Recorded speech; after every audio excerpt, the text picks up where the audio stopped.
can't wait to see it. So last Sunday, this happened. Oh, wow. But this coming Sunday, this will happen. So let's take a look at the voting process that leads up to moments like these. And the Grammy goes to... Stay to the end, I'll tell you how you can become a Grammy voter. Stay tuned.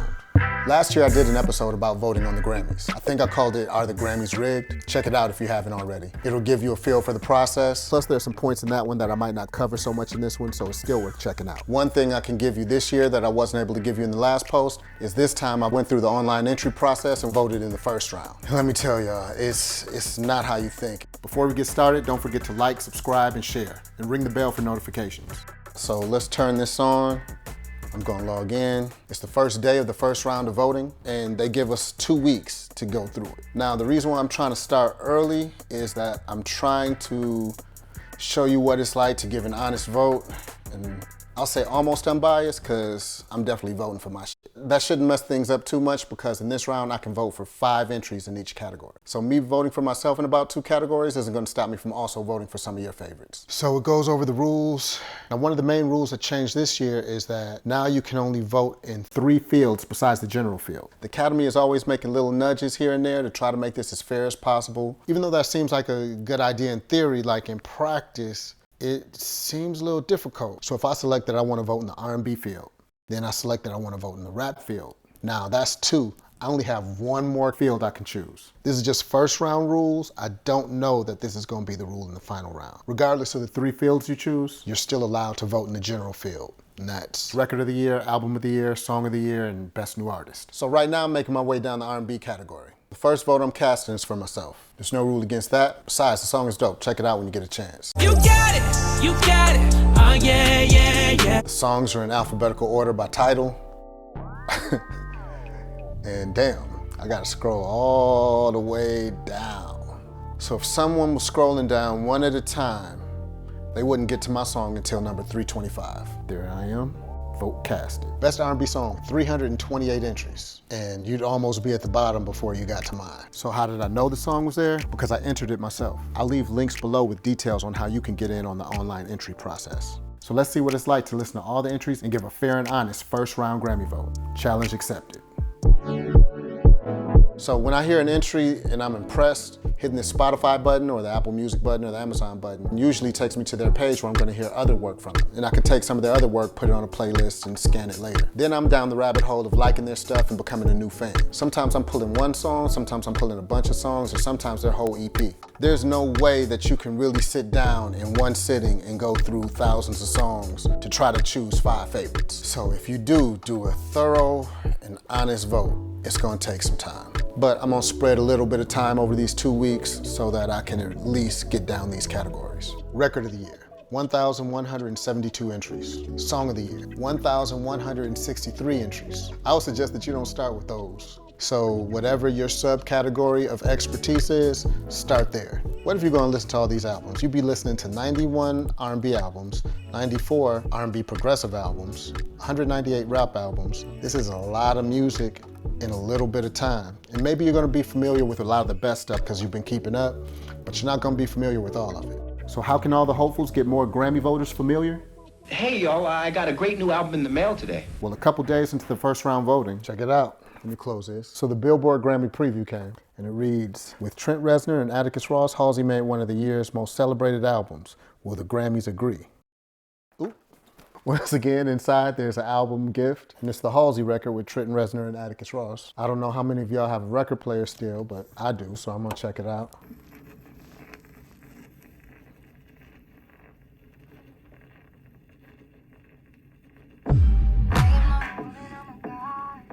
That for a drop of blood. While you're at it, on the back, you got for your consideration, Sweetie for Best New Artist. Well, it looks like this might have paid off. Now, of course, we've been familiar with Sweetie for a couple years now, but the Best New Artist rules kind of states that if this is your year of mainstream success, you can be Best New Artist now. Inside flap is Dua Lipa, who was the cover girl last year. Well, actually, that's the inside of the back flap, so let's flip it back over. Got Drake in the front, along with Taylor Swift. So you know who the big boys are. BTS Butter for your consideration. Justin Bieber, by the way, of course, he has a 2-page. Kanye West has a 2-page. Pop Smoke, Ariana Grande. John Mayer's new project, plus Leon Bridges, Lil Nas X, That Kid Laroi, Polo G, Tyler the Creator, Baby King. These guys, I'm probably gonna have to do a montage by now. Silk Sonic and Ed Sheeran share a page. That's cost effective. Alicia Cara and DMX with a full page each. That's cool. Def Jam gave DMX a full page. Detroit 2, Big Sean. Looks like DJ Khaled actually has a 4-page ad. Baller. Let's just say the list goes on. But I could say, as somebody who's been trying to just go down song by song and cover all this ground, I kind of welcome this coming in. You know, just to put something in your head as a reminder once you kind of get sick of sifting through everything. It probably would have been smarter to get it before the first day of voting, but you know, maybe it's just my slow mail. So as more days go by, I'm just gonna keep at it. And definitely hit send and hit my final vote before my time runs out on November 5th. So what have I learned?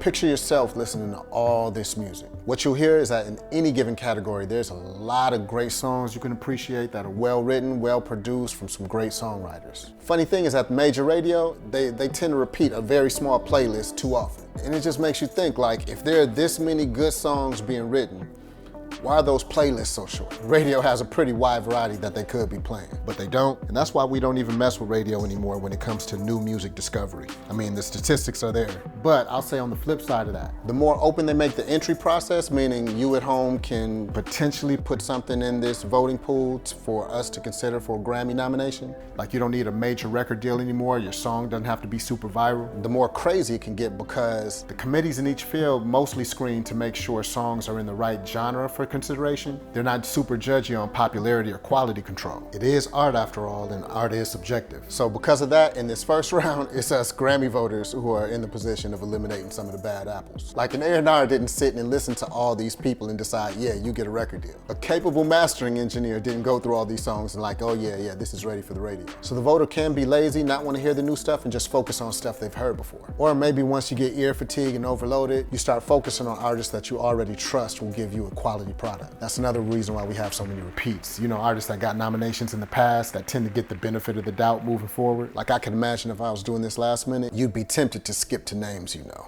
Now, one thing about voting in this first round, I'm definitely gonna have more appreciation for when the final round is here, because overall, it's a lot less listening to do now that the choices have been narrowed down. On November 23rd, 2021, this year's Grammy nominees were announced. So now we're on the first day of final round voting. I didn't get my first round voting episode posted beforehand, so now this is all one post. And final round voting opens December 6th and closes January 5th. I'm logging on, and I see once again, I can only select 3 fields to vote in besides the general field. Also, I see Drake withdrew his nominations, but let me get back to these rules. For the first round, I didn't want to say too much because, you know, it's an experimental policy. I'd already sent my comments and criticisms about it to the board. But let me just say that fields are not categories. It'd be one thing if in the final round voting, you limit it to a certain amount of categories you can vote in. Certain fields only have one category in them. Let's say, for example, I was in the rap field and I wanted to put in my vote for best rap album, but I didn't really care about best melodic rap song. So let's say I wanted to take that would-be vote and put in a vote for the best alternative album. There's only one category in that field, best alternative album. So basically I've spent my 3 fields just to vote in that one category. With only 3 fields to choose from, if I chose alternative, I can't vote for best pop performance, I can't vote for producer of the year, I can't vote for the best video. So with that said, I wonder how many of these fields are gonna be very few voter numbers, or how many categories might get neglected because of the field that they've been placed in. I think they should go back to limiting the amount of categories instead of the amount of fields. But wait, it gets worse. Yo, I'm sitting up here trying to put my last vote in, and it's giving me this error message that I ran out of categories. Not only do they limit you to 3 fields, but I wasn't paying attention, they also limit you to 10 categories. I think that's too big of a limitation. In the past, you were able to vote in 16 or 15 categories. The 3 fields I ended up choosing were pop, R&B, and rap. Now I gotta look up on pop and R&B and see which categories to eliminate to finish voting in the rap field. Sorry, Ariana. Priorities. But that's just my early opinion. You guys hit me in the comments and tell me what you think of this rule.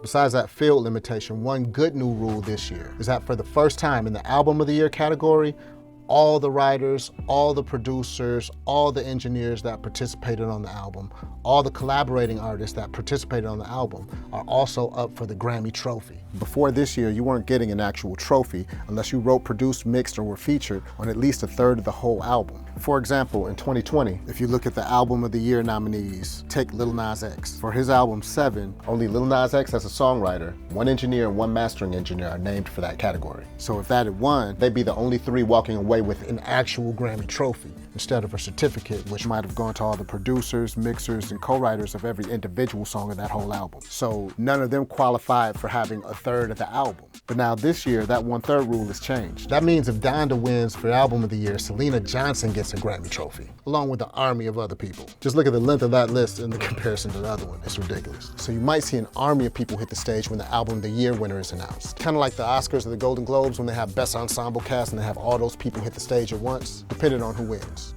So if you like to predict the winners and like to debate about it, then watching these voter perspective videos that I put up could actually be kind of helpful, because I might bring up some factors that you didn't consider before as just a viewer watching from home. Like I already covered some of the new rules, and voter participation is up 17% in the first round compared to last year. And that's really from the Academy's constant efforts to activate the voter base, like 2021's Vote Your Voice campaign, which was pushed on social media and mad emails to the voting members.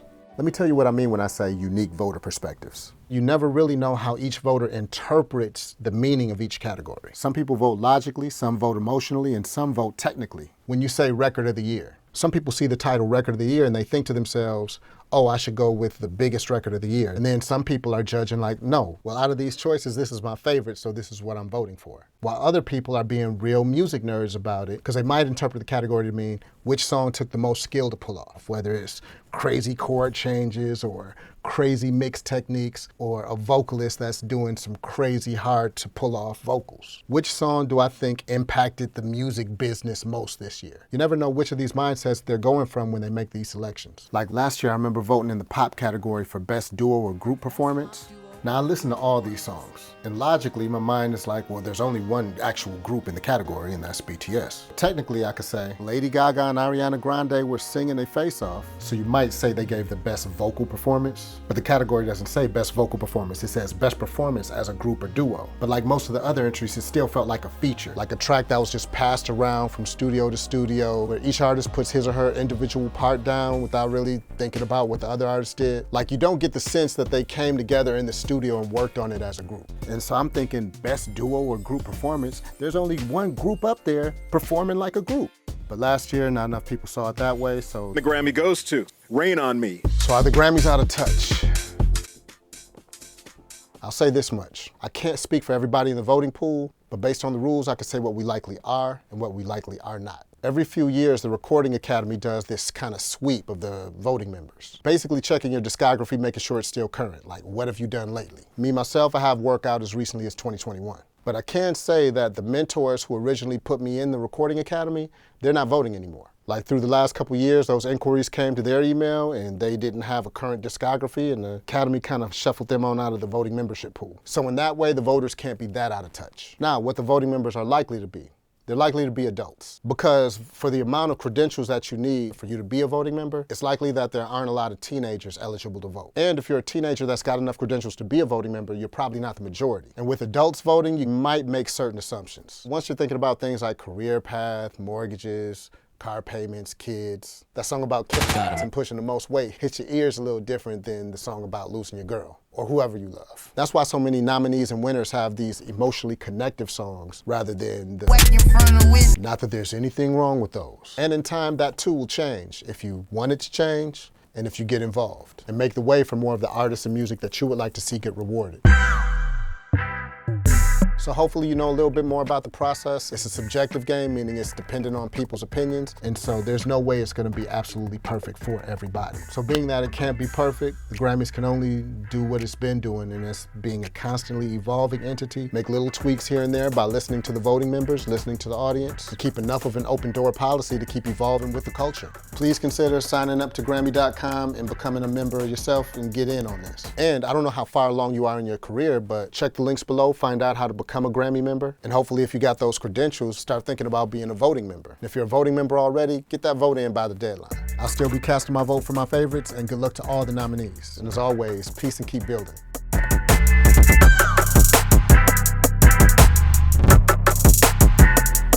I think it was was like December 11th that the Billboard Voters Guide showed up. I'm not gonna be thorough about this one because it's not too different from the For Your Consideration Billboard that I just went through. This time on the cover, they have the CEO of the Grammys and the 2 co-presidents. And on the back cover, they have Saweetie again. Man, this girl's PR, dog, is ridiculous. So I'm anxious to see how this all plays out. But good luck to her and all the nominees.